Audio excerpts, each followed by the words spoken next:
Dad's videos. Have a great day.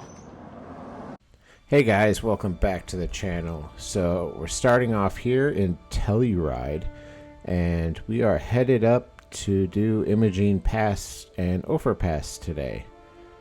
So when you are in Telluride, you're going to travel through some of these back streets to get to the entrance to Imogene Pass. And it's kind of weird because you're kind of turning down what looks to be like, you know, someone's backyard. But this is the entrance right here.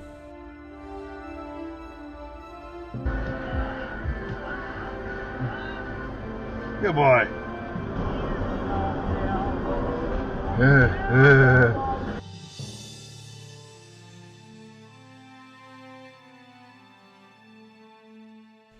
After quickly airing down to 18 psi, we head up the trail to see what we can find.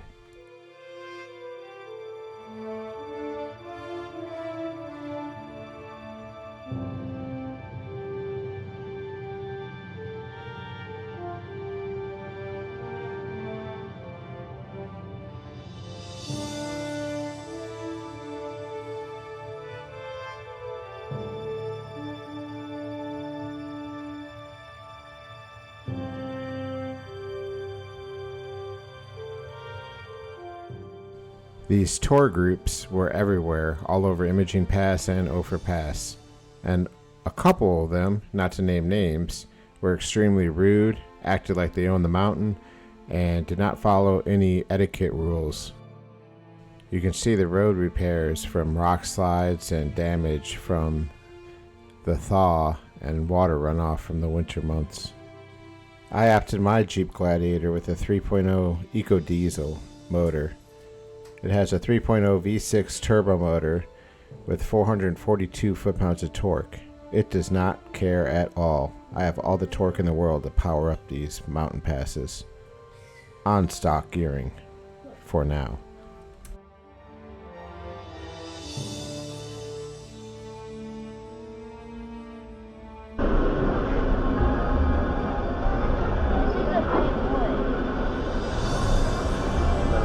Let a little bit more air out of the tires when I get up there. Make it a little bit more softer.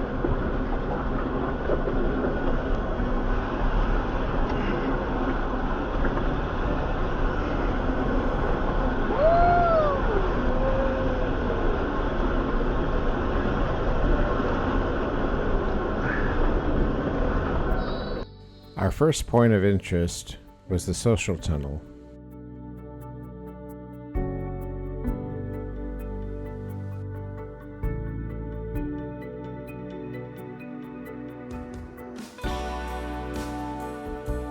Alright, we're on Imogene Pass with my dad and James. There's the Black Bear switchbacks over there. This is Social Tunnel, which is where the single ladies cannot pass, or the alcohol cannot pass this tunnel going to the mine site out there. About 10,800 feet.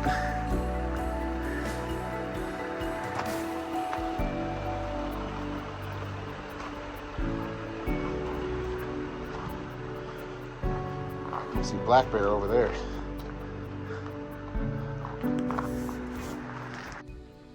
Once you leave Social Tunnel, you're just a short throw away from the first mine on the point of interest, which is Smugglers Mine.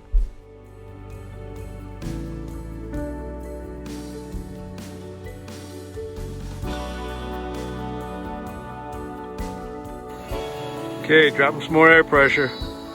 Still getting a little rough out there at 18. I think that PSI probably down to 14.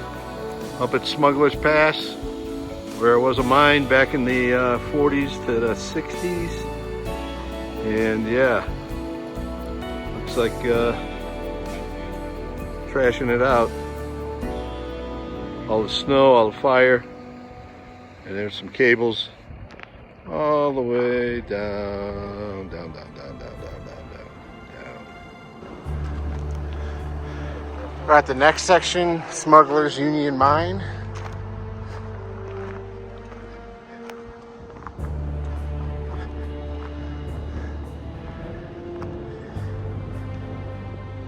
Pass continues up there. Black Bear's on the other side.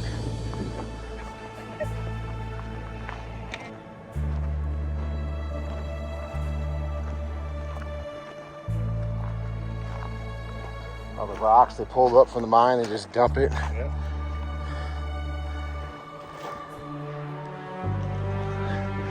Old mining ruins.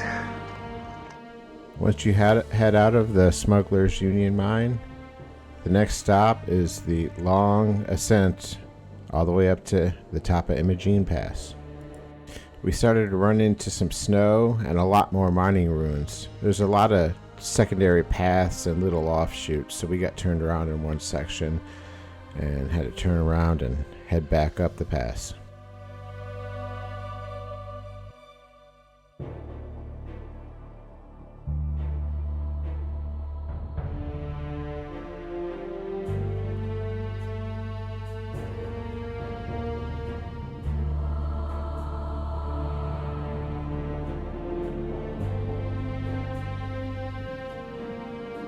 Well, this is the final climb to the top of Imogene Pass.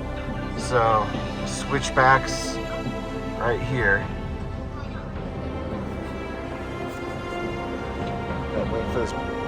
Waiting for our ATV to come down, and then we're gonna go. Pops is out there checking out the scenery behind us, which we'll see up top.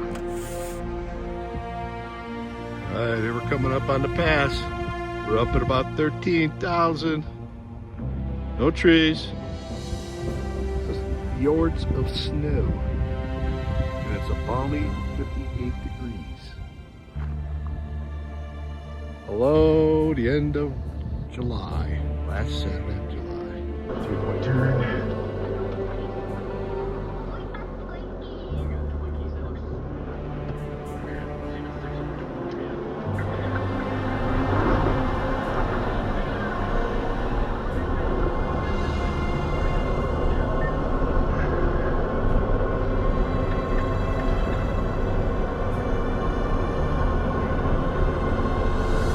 Pretty wide compared to some of the other stuff I've done. Schaefer switchbacks. Remember the one in Utah I showed you, where it's just switchbacks down the canyon? Yeah. There was a sketchier one that was just like that, but it was like half the size. It was narrow, and there were like metal plates in the road where like it was washed out. Mineral Springs bottom was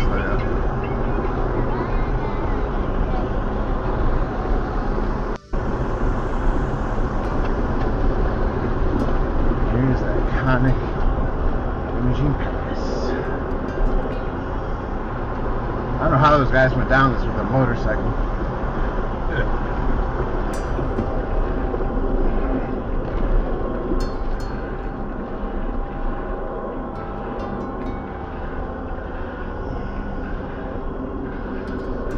We'll park over here, and then we walk over here for pictures with this iconic sign.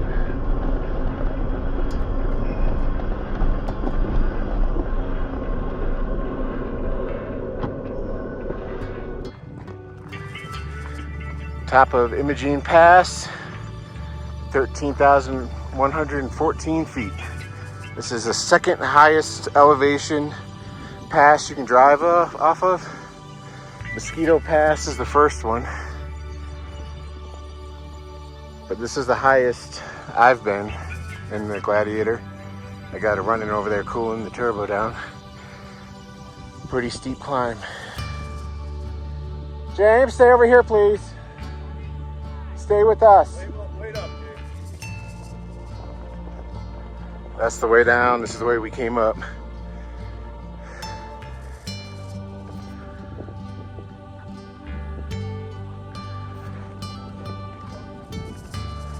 All right, up at the top. 13,450. No trees. Lots of snow. More snow up here than it's been up here in 4.5 years. Still up here. Crazy. And of course, there's a bunch of crazies up here too. Like, yeah. Jeep City.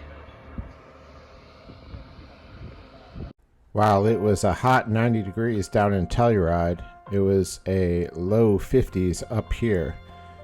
Thankfully, we had a really clear sky and good views, because I've heard that it's a hit or miss once you get up here, and the storms roll over this mountain pass all the time. There was a rainstorm out in the distance on its way, but it was very clear. There's a Jeep up on top of Imogene Pass overheating due to a stuck thermostat. I offered to give him water and use some tools, but they already had it under control. We stopped and talked for a little bit about current trail conditions everywhere, and we're on our way back down the mountain.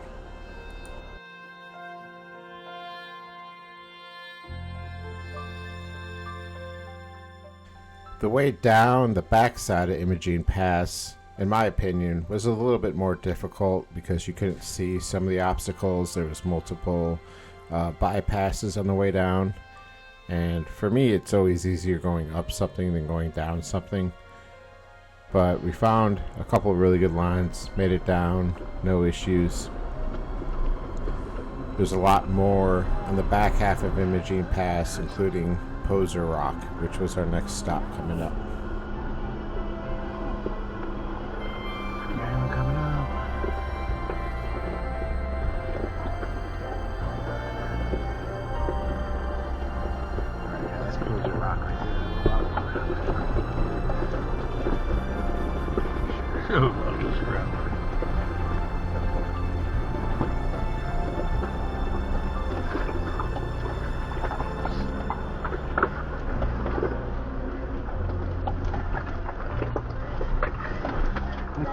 That's like 12 feet of snow, bro. Yeah. Thinking about it now, that 12 to 14 feet of snow could have avalanched and easily knocked us off. It's cold. It's cold.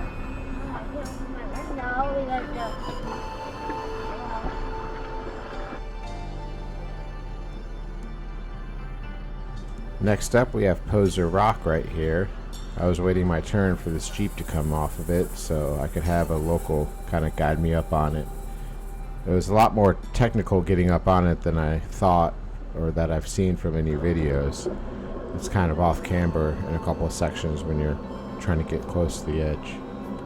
And then obviously if you slipped and hit the skinny pedal too hard, you're going off, the cliff 3,000 feet. But I told him to get me close, but I guess I could have got a little bit closer once I saw the pictures.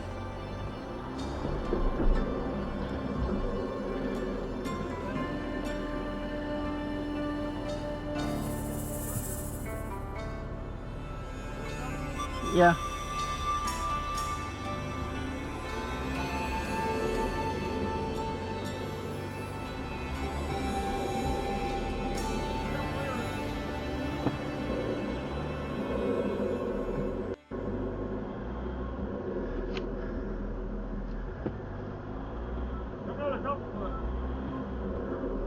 There?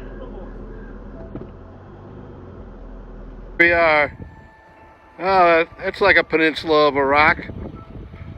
Yeah, and there's my oldest son, living the life, huh? Ah! All right, let's see you get out of there so we can get off this hill.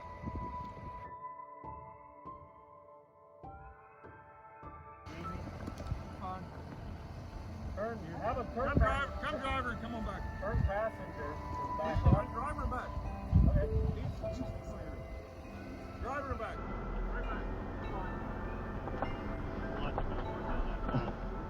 Come on, driver.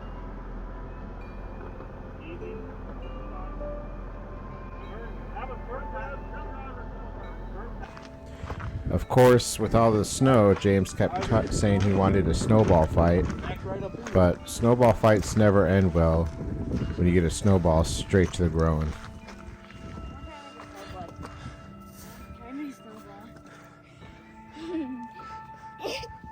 Oh, he almost got you.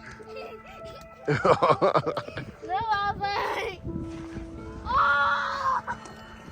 I got him! He went down. Oh, knocked him down. Oh my god. Oh, for the head. under your attack now. You know, there are some little stones in there. Deep throw. And eggs are frozen. Oh, you wanted snow.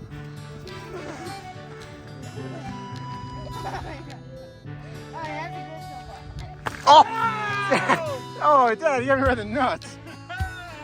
You want any more? You don't want any more grandkids, do you? You won't forget that snow fight. Deep press, deep press. Yeah.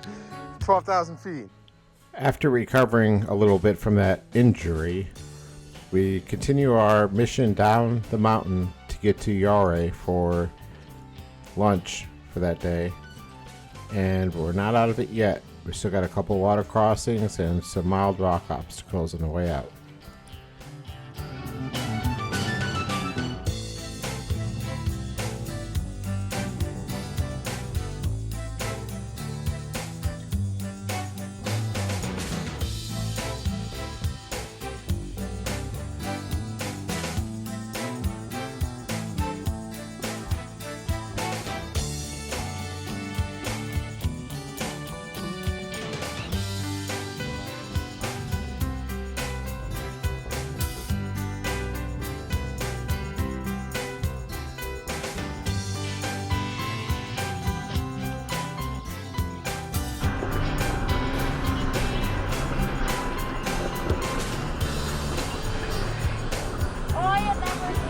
A little bit of bounce right here, James.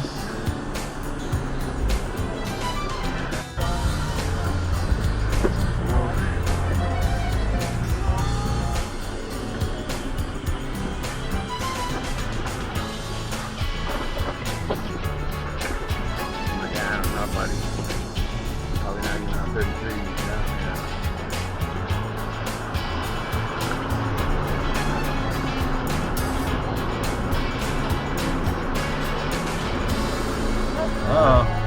Agua.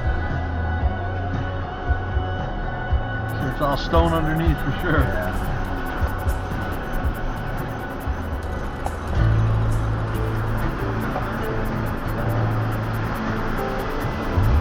Imagine this in the spring.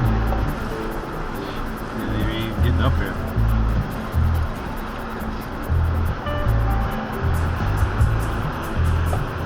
Toyota.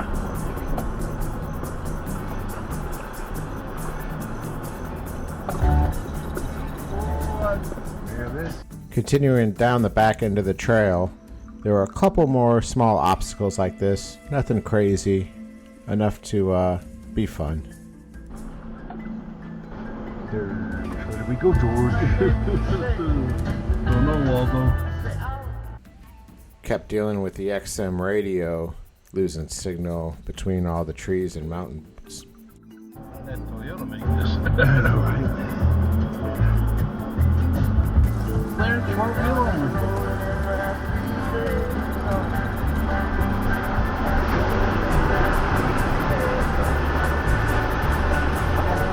Well, you can get Subaru up here, I think you're okay.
Well, that'll do it for this week. Stay tuned for next week when we hike up Bridal Veil Falls and check out Ophir Pass. We'll see you next Sunday at 5:30. And if you really like this content, please like, subscribe, and hit the notification button.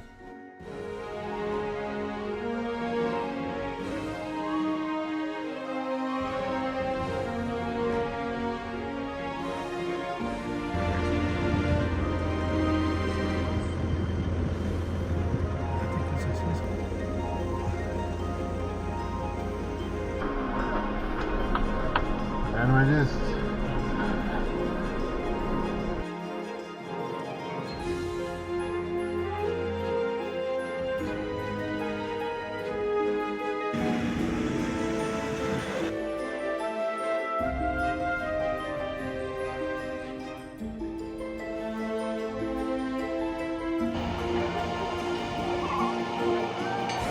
Hi, dude. Jump, James, jump.